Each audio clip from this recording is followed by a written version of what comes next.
Shri Chandrashekhar please. धन्यवाद सभापति महोदय, आपने मुझे वित्तीय विधेयक पर बोलने का मौका दिया। किसान मजदूर रात में थक के सो जाते हैं, सपने में देखते हैं कि जीवन बदल रहा है, गरीबी खत्म हो रही है। सुबह जब आँख खुलती है तो लगता है वापस झुका तू है। ऐसा ही इस बार का बजट गरीबों के लिए था। महोदय, मैं अपने क्षेत्र से शुरुआत करूंगा।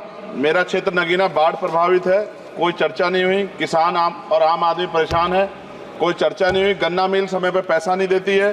गुलदार ने 30 लोगों की जान एक साल में ली है पिछले, कोई फर्क नहीं पड़ता अमीरों को। उद्योग धंधे लगाने कोई बात नहीं हुई। मेडिकल कॉलेज और एम्स के निर्माण की कोई बात नहीं हुई। ग्रामीण क्षेत्रों में खेलों को बढ़ावा देना, स्पोर्ट्स कॉलेज की कोई बात नहीं हुई। महोदय, देश में भूमि सुधार किया जाए। लाखों बीघा जमीन जो है भूमाफियाओं ने कब्जाई हुई है, भूमिहीन लोगों को भूमि दी जाए। बिजली के दाम में कटौती की जाए, गरीबों को कम दाम पे जो है बिजली उपलब्ध कराई जाए। ठेकेदारी प्रथा, संविदा, लेटर एंट्री खत्म की जाए, पक्की नौकरी दी जाए। निजीकरण की वजह से सरकारी नौकरियां लगभग खत्म हो गई हैं। मेरी मांग है, और मैंने निजी विधेयक भी पेश किया था, कि निजी क्षेत्रों में SC ST की OBC के लोगों को आरक्षण की व्यवस्था कराई जाए और पुरानी पेंशन बहाल की जाए।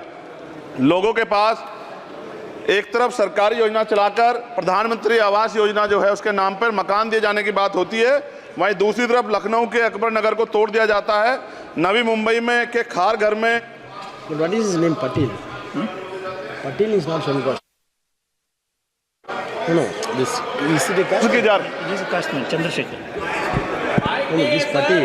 माइक नहीं है सर, This one, बंद कर रहे हो सर? independent. This is independent. आ गया।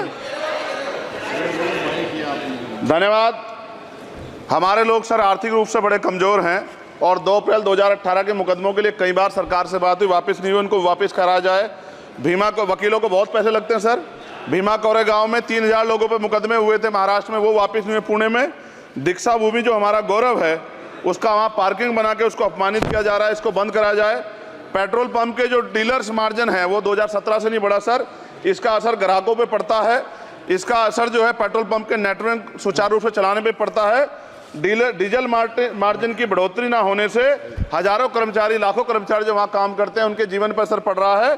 सहारा का में 10 करोड़ जमाकर्ता का लाखों करोड़ों रुपए जमा है। कंपनी बंद हो जाने के कारण 10 लाख से ज्यादा एजेंट बेरोजगार हो रहे हैं, नौकरी कहीं है नहीं।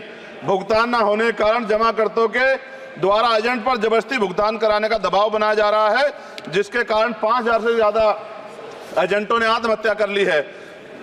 सभापति महोदय, उत्तर प्रदेश देश का सबसे बड़ा सूबा है, उसको इस बजट में कुछ नहीं मिला और बहुत सारे मेंबर, 80 के लगभग हम मेंबर जो है उत्तर प्रदेश जीत के आए, ना के बराबर मिला। यूपी में 25 करोड़ से ज्यादा आबादी है उत्तर प्रदेश के अंदर, 5 किलो राशन सरकार दे रही है, लेकिन जीवन जीने के लिए काफी नहीं है। और भी बुनियादी सुविधाओं की जरूरत पड़ती है अगर इज्जत की जिंदगी चाहिए, उसके लिए सरकार के पास कोई उपाय नहीं है।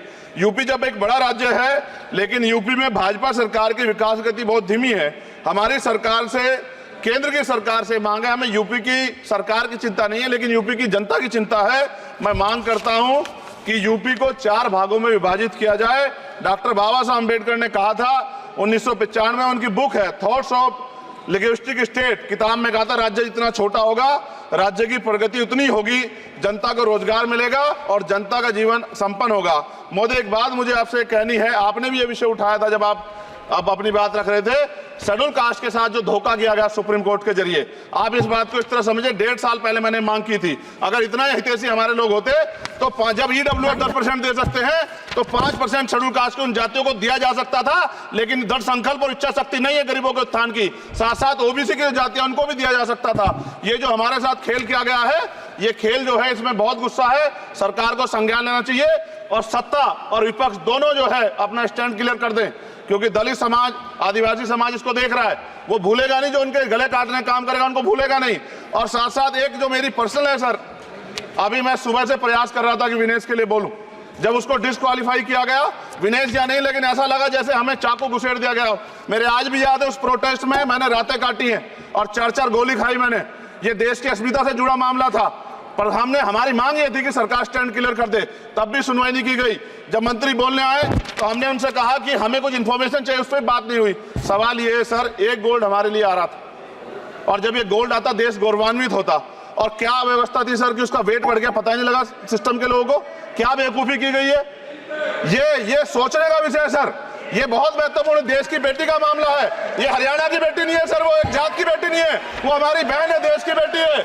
और आपने क्या किया हरियाणा के साथ? आपने हरियाणा का बजट कम किया, जबकि सबसे ज्यादा मेडल हरियाणा लेके आता है। ये गलत है सर, ये धोखा है। हमें इस बात की तकलीफ है कि विनेश जो है इस देश का नाम गौरवान्वित करती, इस देश का नाम बढ़ाती, लेकिन आज जो है अपमान का सामना करना पड़ रहा है। जब हमारे हितों की बात होगी हम जो है समझौता कर सकते हैं, लेकिन जब देश के हितों की बात होगी, बाबा साहब अम्बेडकर ने कहा था हम प्रथम और अंत्य भारतीय हैं। जब देश हितों की बात होगी, महिला हितों की बात होगी, महिला सम्मान की बात होगी, हर हम कीमत चुका देंगे। सरकार के मंत्री ने क्या कहा कि हमने इतने पैसे दिए, एहसान किया क्या? खैरात दी क्या आपने कोई? खत्म कर रहा हूं सर, खैरात दी क्या आपने कोई? इससे ज्यादा पैसे हम आपको दे देंगे, लेकिन आपको चाहिए था कि इस मामले को संभालते और देश का सम्मान बढ़ाते। आपने लापरवाही बरती, इसका खामियाजा हमें भुगतना पड़ा। मैं आपसे आग्रह करूंगा कि जब वो बेटी देश लौटे सर, जब वो बेटी देश लौटे, रुक जाओ प्लीज वाइंड अप प्लीज। जब वो बेटी देश लौटे, मैं आपसे आग्रह करूंगा कि स्पीकर सर यहां बुला के उसका सम्मान करें।